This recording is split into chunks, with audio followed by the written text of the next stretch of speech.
des obsèques et de l'élection du nouveau pape, j'aimerais ouvrir une grande parenthèse. Ce sera une pause d'environ 15-20 minutes, c'est-à-dire une digression, permettez-le, pour répondre de façon ferme et claire à certaines objections qui malheureusement pilulent de part et d'autre. Oui, alors que l'Église traverse un moment de deuil avec la mort du pape François, un grand nombre de rumeurs, de mensonges et de vidéos mensongères se répandent sur les réseaux sociaux et dans certains milieux.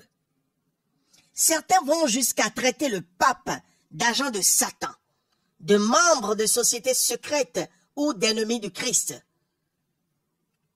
Frères et sœurs, ce n'est pas seulement grave, c'est un véritable scandale. Il faut le dire avec clarté et fermeté.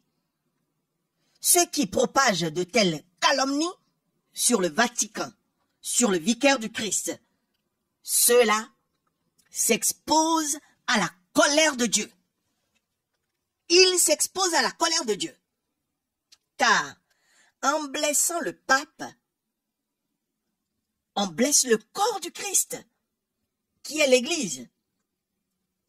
Et ceux qui croient naïvement ces mensonges, ceux qui pensent que ces mensonges véhiculés de part et d'autre, et même dans les réseaux sociaux, montrent une profonde ignorance de ce qu'est véritablement l'Église, de sa mission, de son unité et de la promesse du Christ. Matthieu 16, verset 18. Tu es Petrus, et super anque Petram, edificabo ecclesia meam. Tu es Pierre, et sur cette pierre, je bâtirai mon église. Les portes de l'enfer ne prévaudront pas contre elle.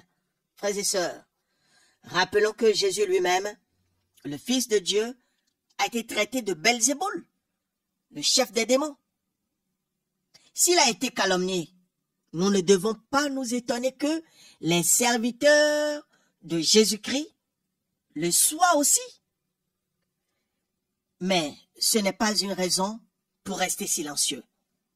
Nous allons maintenant répondre aux principales accusations portées contre le pape, contre la papauté, en nous appuyant sur des faits, sur la raison, la foi et la parole de Dieu. Je pense que ce n'est pas une mauvaise chose d'en parler au cours de cette émission. C'est vrai, émission spéciale en hommage au pape François. Et puisque le pape François, après sa mort, est attaqué, et que la papauté est attaquée, il convient, frères et sœurs, de vous donner des éléments de réponse. Oui, nous devons, en tant que catholiques, être lucides et trouver les réponses justes contre les détracteurs de l'Église et qui n'ont même pas la sainte crainte de Dieu, qui n'ont pas un tout petit peu de respect. Certains accusent le pape et disent que le pape est un agent de Satan, qu'il serait l'antéchrist. Ô Dieu d'amour, prends pitié de cela.